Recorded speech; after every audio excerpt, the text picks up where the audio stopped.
بسم اللہ الرحمن الرحیم کافہا یا عین صاد۔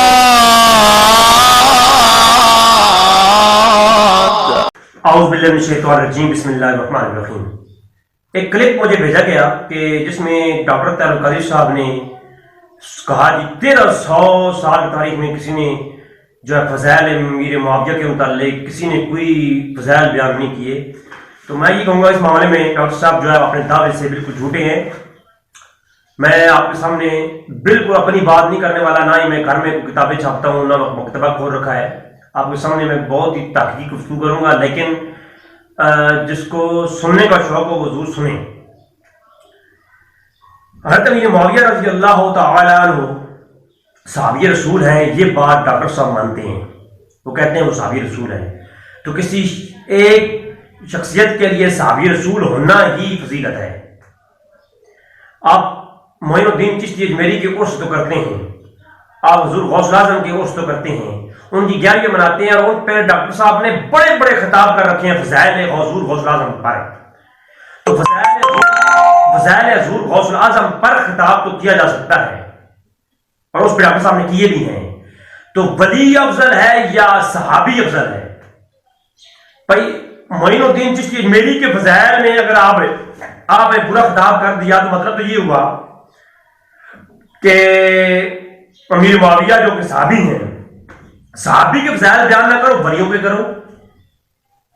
بھائی ولی سے افضل ہے صحابی رسول۔ ایک ولی ہزاروں سال سجدوں میں پڑا رہے نا، وہ صحابی نہیں بن سکتا، کیونکہ صحابی جو بنتا ہے وہ عبادت خدا سے نہیں بلکہ دیدار مصطفیٰ سے بنتا ہے۔ تو حضرت امیر معاویہ رضی اللہ عنہ کی صحابیت اگر کوئی اس کی کچھ کا قائل نہیں ہے تو پھر وہ کہے کہ فضائل امیر معاویہ بیان نہیں کرنے چاہیے، اور وہ پھر اولیاء اللہ کے عرس بشک کرے۔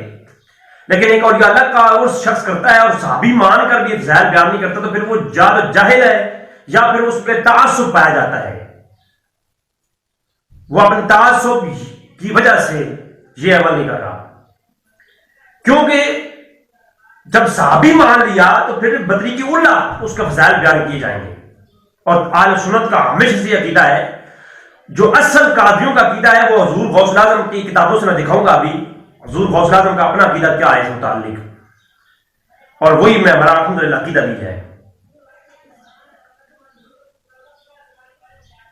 الانصاف کے اما شجر بینہم، کہ جب اہل سنت کا عقیدہ یہ ہے، اس پر میں طویل گفتگو پہلے بھی کر چکا ہوں، کہ جب مشاجرات ہو جائیں صحابہ کرام کے درمیان میں، وہ امیر معاویہ ہوں، وہ حضرت اما عائشہ صدیقہ رضی اللہ تعالی عنہ ہوں، وہ حضرت طلحہ ہوں، حضرت زبیر ہوں، کوئی بھی ہوں، جب ان کے آپس میں حضرت علی ہوں، ان کے آپس میں مشاجرات ہو جائیں تو ان کے مشاجرات پر ہم کلام نہیں کریں گے۔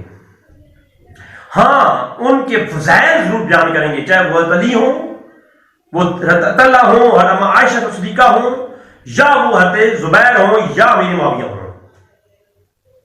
اگلی بات سنیں آپ، میں یہ کہتا ہوں یہ بھی جو ہے تعصب کی نشانی ہے کہ اگر شان عائشہ کا تو بندہ قائل ہو، شان عائشہ کا تو وہ شخص قائل ہو اور شان امیر معاویہ بیان نہ کرے، تو پھر بھی وہ شخص کی صاف بغض معاویہ نظر آتا ہے، وہ اس کے اپنی انداز سے خارجیت ظاہر ہو رہی ہے۔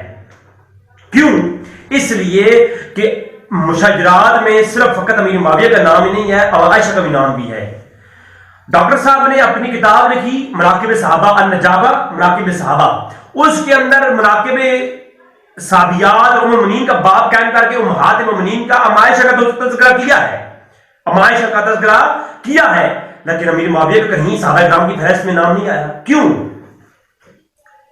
اگر صحابی مانتے ہیں تو پھر مناقب صحابی جو کا ان کا مناقب امیر معاویہ جو صحابی ہیں ان کا باب قائم کرنے میں کیا حرج ہے؟ بڑے بڑے محدثین نے کیے، میں آپ کی کتابوں میں جاؤں گا اور آپ کو تفصیلاً گفتگو ہوگی، لیکن ڈاکٹر صاحب ظلم کر رہے ہیں نا، پھر تو ناانصافی ہے یہ۔ اپنی کتاب میں اما عائشہ کا تو مناقب قائم کیے، امیر معاویہ کے نہیں کیے۔ کیوں؟ جن مشاجرات میں عائشہ شامل تھیں انہی میں تو امیر معاویہ بھی شامل تھے. لہذا یہ اہل سنت کا عقیدہ نہیں ہے، یہ خمینی والا عقیدہ ہے. اہل سنت کا عقیدہ کیا ہے میں پیران پیر عبد القادر جیلانی کی کتاب سے دکھاؤں گا. لہذا جب اور یا اللہ کے عرس منانا جائز ہے اور پھر ایک صحابی کے عرس منانا اور ان کے ایام منانا اور ان کے نام کی محفلوں کا ممکن محفل سجانا اور ان کے نام کے بورڈ لگانا اور مساجد بنانا، اس پہ کلام کیا ہو سکتا ہے؟ یہ تو اہل سنت کے عین تعلیمات مطابق ہے. میں یہ کہتا ہوں 1400 سال کی تاریخ، ڈاکٹر صاحب نے 1300 سال تاریخ کا نام لیا اس لیے کیونکہ 14ویں صدی میں اعلیٰ حضرت نے گج وج کے ڈنکے کی چوٹ پر رافضیوں کا جو ہے نا رد کرتے ہوئے امیر معاویہ کی شان بیان کی ہے، فضائل معاویہ بیان کی ہیں اعلیٰ حضرت نے. لیکن اسی لیے جو ہے نا ڈاکٹر صاحب 1300 سال تاریخ نام لیتے ہیں، 14ویں صدی کا نام اس لیے نہیں لیتے. اور یہ میں بتاؤں کہ 1400 سال کی تاریخ میں کوئی ایک امام دکھائیں جس نے یہ باب قائم کیا ہو، جس نے کوئی کتاب لکھی ہو اور یہ کہا ہو جناب میری معاویہ کے فضائل بیان نہ کرنے کے بیان میں، کوئی ایک دکھا دے. لہٰذا کسی امام 1400 سال کی تاریخ میں کوئی ایک کتاب دکھائے. میں 3 بار سے اسی پر ریسرچ کر رہا ہوں. جب صحابی مانتے ہو تو پھر فضائل کیوں نہیں؟ صحابی ہونا ہی کسی کی فضیلت کا یہ باب ہے، یہ عنوان ہے. اور ایک اور میں اصول پیش کروں، جب کوئی محدث اپنی کتاب کے اندر ترجمہ اور باب قائم کرتا ہے، عنوان قائم کرتا ہے کسی حدیث لانے میں، جب کوئی محدث ترجمہ اور باب قائم کرے تو اس سے مطلب یہ ہوتا ہے کہ صاف ظاہر ہے کہ وہ محدث اس جو ہے نا ان حدیث سے اپنا عقیدہ پکڑ رہا ہے. لہذا جن محدثین نے اپنی کتابوں کے اندر مناقب معاویہ کے باب قائم کیے، ان کا مطلب یہ ہے کہ وہ سب امیر معاویہ کے مناقب کے قائل تھے. ان کا عقیدہ یہ تھا وہ صحابی رسول ہی مانتے تھے اور ان کے فضائل نشر کرنا بھی جانتے تھے اور مانتے تھے، تبھی تو انہوں نے آگے تعلیمات دی ہیں. سب سے پہلے تو شان حضور غوث اعظم بیان کرتے ہیں لیکن فضائل معاویہ بیان نہیں کرتے. اور میں آپ کو حضور غوث اعظم کی کتاب پیش کرتا ہوں، غنیت الطالبین. غنیت الطالبین کے اندر ہم دیکھتے ہیں کہ کیا فرمایا آپ نے. یہ غنیت الطالبین ہے، اس کے اندر یہ پہلی جلد ہے اور آپ فرماتے ہیں وَاتَّفَقَّ اہل سنہ علی وجوب الکف عما شجر منہ، کہ اہل سنت جو ہیں آپ کا عقیدہ بیان کرتے فرماتے ہیں کہ اہل سنت کا عقیدہ یہ ہے کہ اما شجر بینہم، ان کے درمیان جو مشاجرات ہوئی ہیں ان پر اہل سنت والامساک عن مساویہم، ان کے درمیان وہ خاموش رہتے ہیں، ان کے مشاجرات پہ کلام نہیں کرتے. کون؟ اہل سنت. اور لفظ فرمایا کہ اتفاق کرتے ہیں تمام اہل سنت. حضور غوث اعظم فرماتے ہیں اس پہ متفق ہے. اس کا مطلب ہے حضور غوث اعظم کے زمانے سے پہلے بھی اور ان کے زمانے میں بھی تمام اہل سنت کا عقیدہ یہ تھا، وہ متفق تھے اس بات پہ کہ اہل سنت کا عقیدہ ہے کہ وہ مشاجرات صحابہ پر کلام نہیں کرتے. اگلی بات سنیں آپ، فرمایا کہ باظہار فضائلہم، اور ان کے فضائل کا اظہار کرتے ہیں، ومحاسنہم، اور ان کے محاسن بھی بیان کرتے ہیں، ان کے محاسن بھی بیان کرتے ہیں، ان کے فضائل بھی بیان کرتے ہیں. یہ اہل سنت کا عقیدہ ہے. آگے فرماتے ہیں چاہے وہ جو امر و تسلیم امر الی، یہ امر شدہ تسلیم شدہ امر ہے، وہ کوئی بھی صحابی ہو، ما کان وجری من اختلاف علی طلحہ و زبیر و عائشہ و معاویہ رضی اللہ تعالی عنہم. فرمایا چاہے وہ امیر معاویہ ہوں، اما عائشہ ہوں، طلحہ ہوں یا زبیر ہوں. حضور غوث اعظم پیر عبد القادر جیلانی فرماتے ہیں کہ یہ متفقہ اہل سنت کا عقیدہ ہے. قادریوں کا اصل عقیدہ یہ ہے، قادریوں کا عقیدہ یہ ہے. ہاں جو خمینی کا عقیدہ رکھنے والے ضرور ہیں وہ اس عقیدے سے برعکس جاتے ہیں. قادریوں کا عقیدہ یہ ہے کہ وہ جو ہے امیر معاویہ ہوں، طلحہ ہوں، زبیر ہوں، حضرت عائشہ صدیقہ رضی اللہ تعالیٰ عنہا ہوں، کوئی بھی صحابی یا صحابیہ ہوں، ان کے فضائل اور محاسن بیان کرتے ہیں اور ان کے مشاجرات کلام نہیں کرتے. یہ عقیدہ ہے اہل سنت کا. یہ پہلا ریفرنس ہے. یا تو پھر حضور غوث قادری کروانا چھوڑ دیں، یا پھر اگر قادری کرواتے ہیں تو پھر حضور غوث اعظم کا عقیدہ بھی اپنائیں. آپ نے اپنا عقیدہ بتایا. دوسری کتاب اہل سنت کی، ہاں میں عرض کروں گا، میں کہتا ہوں یا تو مدارس چلانا چھوڑ دو، یا مدارس کے اندر عقائد کی کتابیں پڑھانا چھوڑ دو. وہ جن کی عقائد کی کتابیں تو پڑھاتے ہو، ان کے اساتذہ نے اپنی عقائد پر جو عقائد اہل سنت پہ کتابیں لکھی ہیں ان کو بھی تو ذرا دیکھو۔ جو میرے معاویہ رضی اللہ عنہ کے فضائل قائل نہیں ہیں، انہیں چاہیے کہ اپنے اداروں میں، مدارس میں جو عقائد اور اصول عقائد کی کتابیں ہیں ان کو چینج کر دو، ان کو تبدیل کر دو، نیا نصاب لاؤ، پھر جس نصاب کا تعلق لفظیت سے ہو، اہل سنت سے نہ ہو۔ کیونکہ اہل سنت کا عقیدہ میں بتاتا ہوں آپ کو، امام ابن ابی زمانین رحمۃ اللہ تعالی علیہ کتاب اصول سنہ، کتاب اصول سنہ، یہ اصول سنہ اور اہل سنت کے اصول پر لکھی جانے والی کتاب، پوری کتاب امام ابن زمانین رحمۃ اللہ تعالی علیہ، آج تفتزانی کا نام لینے تھکتے نہیں ہو، امام طحاوی کے نام لینے تھکتے نہیں ہو، تو یہ انہی کے پائے کے عالم ہیں۔ یا تو ان کو بھی چھوڑ دو اور ان کو بھی چھوڑ دو، اگر ماننا ہے تو پھر انہی کے ساتھ والوں کو بھی مانو، ان کے استاد کرام کو مانو۔ تو آپ کیا فرماتے ہیں اپنی اس کتاب کے اندر، اپنا فی 850 نمبر پر اصول سنہ میں، کتاب اصول سنہ میں امام ابی زمانین رحمۃ اللہ تعالی نے پورا باب قائم کیا، اور باب کا عنوان کیا دیا؟ باب نمبر 40 فی محبتی اصحاب النبی علیہ الصلوۃ والسلام، نبی کریم صلی اللہ علیہ وسلم کے محبت، صحاب سے محبت کے بیان میں پورا باب قائم کیا، اور اس کے اندر لکھتے ہیں ومن قول اہل سنت، اہل سنت کا ایک ہی قول ہے کیا کہ صحابہ کرام سے محبت کرتے ہیں، اور ان کی محبت کو وَأَن يَنشُرْ مَحَاسِنَهُمْ، اور ان کے محاسن کو أَن يَنشُرْهُمْ، ان کی نشر کرتے ہیں۔ صحابہ کرام سے محبت کرتی ہیں اور اہل سنت ان کے محاسن کو نشر کرتے ہیں، اور وفضائلہم، اور ان کے فضائلوں کو بھی بیان کرتے ہیں، اور فرمایا ان کے درمیان میں جو بھی اختلاف ہوا ہے اس کو ہم نشر نہیں کرتے، اس پہ خاموش کہتے ہیں۔ اہل سنت کا عقیدہ میں نے دکھایا کہ اہل سنت کا عقیدہ تو یہ ہے کہ صحابہ کرام کے محاسن اور فضائل کو بیان کرو اور ان کے مشاجرات پہ کلام نہ کرو۔ کس نے کہا ہے کہ جو ہے کسی صحابی کے فضائل بیان نہ کرو؟ درجات الگ ہیں، ہر صحابی کا الگ درجہ ہے، ارطغرلی کی شان بہت افضل ہے۔ صحیح بخاری دیکھیں، صحیح بخاری ہے، اور صحیح بخاری کے اندر امام بخاری نے پورا باب قائم کیا، اور باب کا عنوان کیا دیا؟ باب ذکر امیر معاویہ رضی اللہ تعالی عنہ۔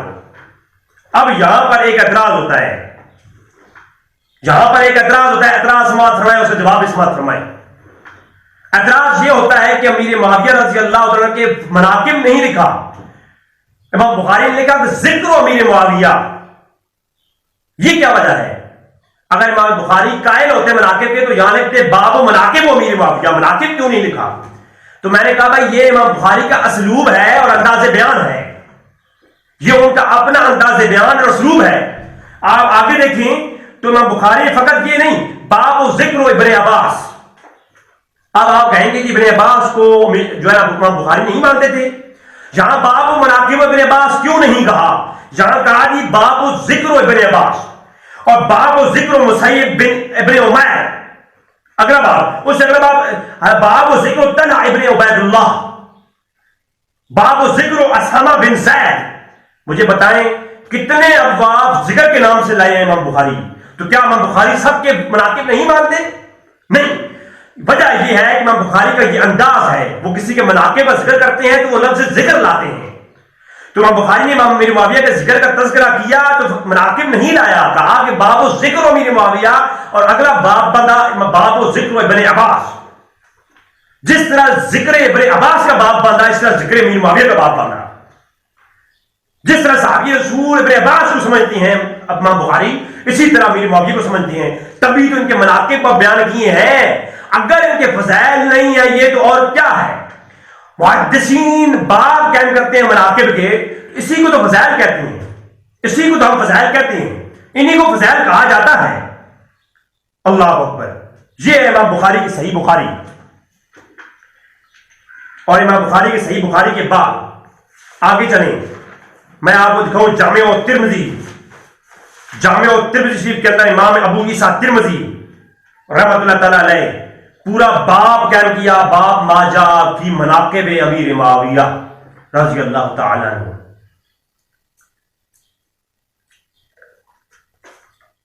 تو امام ترمذی کیا وہ مناقب امیر معاویہ کے متعلق نہیں جانتے تھے؟ وہ اہل سنت نہیں تھے؟ اگر کوئی کہے کہ یہ فضائل کسی نے نہیں بیان کیے، مناقب کے فضائل، یہ مناقب کے پورے پورے ابواب قائم کیے ہیں 7 کتابوں میں، تو کیا یہ جو ہے باب قائم کرنا یہ فضائل نہیں ہے؟ اور کس کو فضائل کہتے ہیں؟ امام ترمذی نے ایک باب قائم کر کے ثابت کر دیا کہ یہ جو ہے ہمارا عقیدہ کیا ہے اہل سنت کا، کہ امیر معاویہ کے وہ جو ہے باب قائم کیے ہیں مناقب کے، فضائل کے. تو یہی فضائل بیان ہوتے آ رہے ہیں، اہل سنت کے ہمیشہ عقیدہ رہا ہے. آگے چل کے میں اصول بیان کروں گا انشاءاللہ تعالی. آگے سنیں آپ، کتاب امام لالکانی رحمۃ اللہ تعالی علیہ. آج اہل سنت کا نام لینے والے اپنے علماء اہل سنت جن کے عقائد پڑھ کے آج آپ سنی کرواتے ہیں اور جن کے اصول آپ مدرسوں میں پڑھاتے ہیں، کبھی ان کو بھی پڑھو نا. امام لالکانی رحمۃ اللہ تعالی علیہ، آپ نے کتاب لکھی شرح اصول عقائد اہل سنت، اصول اعتقاد اہل السنہ والجماعہ. یہ جو کتاب ہے شرح اصول اعتقاد اہل سنہ، اس کتاب کے صفحہ 384 384 پر پورا باب قائم کیا امام لالکانی نے. اور باب کا عنوان کیا ہے ذرا سنیں، سیاق ماریو ان نبی صلی اللہ علیہ وسلم فی فضائل ابی عبد الرحمن معاویہ بن ابی سفیان رضی اللہ تعالیٰ عنہ. آگے حدیثیں لائیں ہیں بے شمار اسی ابواب کے تحت. تو کیا امام لالکانی پر بھی فتویٰ لگاؤ کہ یہ جو ہے خارجی ہیں، یہ فضائل امیر معاویہ بیان کرتے آئے ہیں؟ آج دن تک اہل سنت تو یہی بیان کرتے آئے ہیں. مجھے نہیں معلوم کہ آج کہاں سے یہ کیڑے پیدا ہو گئے ہیں جو اہل سنت کا احوا کر کے صحابہ کرام کے متعلق اس طرح کی لفظ استعمال کرتے ہیں. ہمیں بھی تو کچھ پتا ہونا کہ کہاں لکھا ہے کہ نہیں فضائل بیان کرو، اور جنہوں نے بیان کیے ہیں ان پر فتوے بھی لگاؤ. جنہوں نے مناقب کے باب قائم کر رکھے ہیں اپنی کتابوں میں، ان پر بھی فتویٰ لگاؤ، ہمیں معلوم ہو جائے. ذرا امام احمد بن حنبل، بڑا نام سنا ہوگا آپ نے، فضائل صحابہ. فضائل صحابہ امام احمد بن حنبل نے اپنی کتاب فضائل صحابہ میں پورا باب قائم کیا، فضائل معاویہ ابن ابی سفیان رضی اللہ تعالیٰ عنہ. تو آپ مجھے بتائیں امام احمد بن حنبل پر کوئی فتویٰ لگائیں گے آپ، جنہوں نے پورا چیپٹر قائم کیا اپنے فضائل صحابہ کے اندر؟ قابل نہیں تھے. اگر یہ صحابی رسول فضیلت کی قابل نہیں تھے تو ان کے ابواب کیوں قائم کیے ہیں محدثین نے؟ میں اس سوال کا جواب چاہتا ہوں. میں آپ کا عقیدہ اپنا لوں گا، مجھے اس سوال کا جواب چاہیے. اللہ اکبر.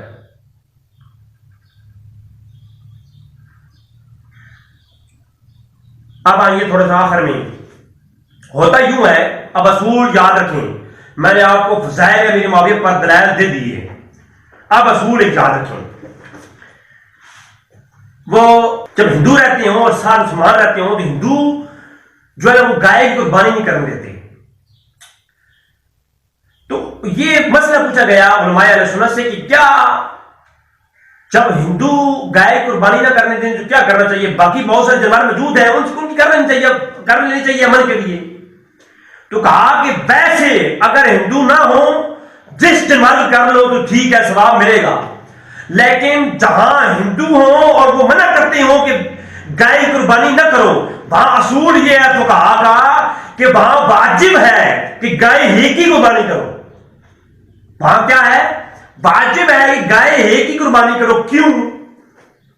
اب یہ اصول یاد رکھیں، جہاں جس چیز کا رد شروع ہو جائے نا تو اس کے رد کے لیے اقدام کرنا یہ واجب ہوتا ہے. بات سمجھا رہی ہے نا؟ اسی طرح جہاں بھی اصول یہ ہے جہاں ہندو گائے کو منع کریں قربانی کرنے سے، وہاں واجب ہے کہ گائے کی قربانی کریں تاکہ بے دینوں کا رد ہو سکے.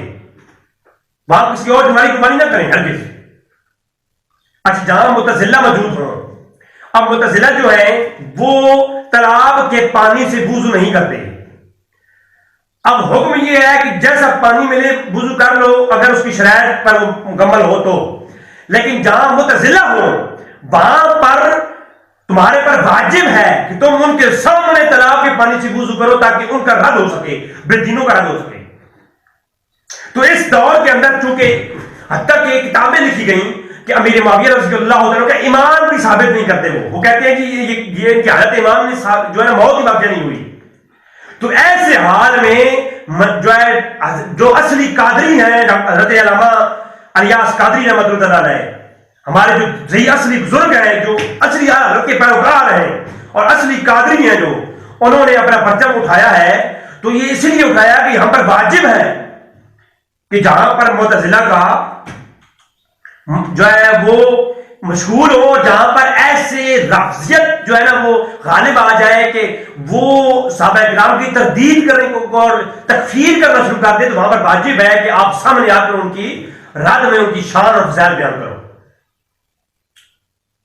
اور اعلیٰ حضرت سے بھی یہی پوچھا گیا کہ یہ فتاوی رضوی شریف ہے، فتاوی رضوی شریف کے اندر وہ بات موجود ہے جہاں پر کئی صحابہ کرام یا خلفائے راشدین کے بارے میں جس علاقے میں یا کہیں کسی جگہ پر اگر لعن طعن یا اس طرح کی ان کی تکفیر یا ان کی تردید کی جائے تو اس کے بارے میں کیا حکم ہے؟ تو فرمایا ایسی حالت میں جہاں پر جو ہے صحابہ کرام پر کوئی ایسی تردید کی جا رہی ہو وہاں پر فضائل صحابہ بیان کرنا یہ واجب ہے، یہ واجب ہے۔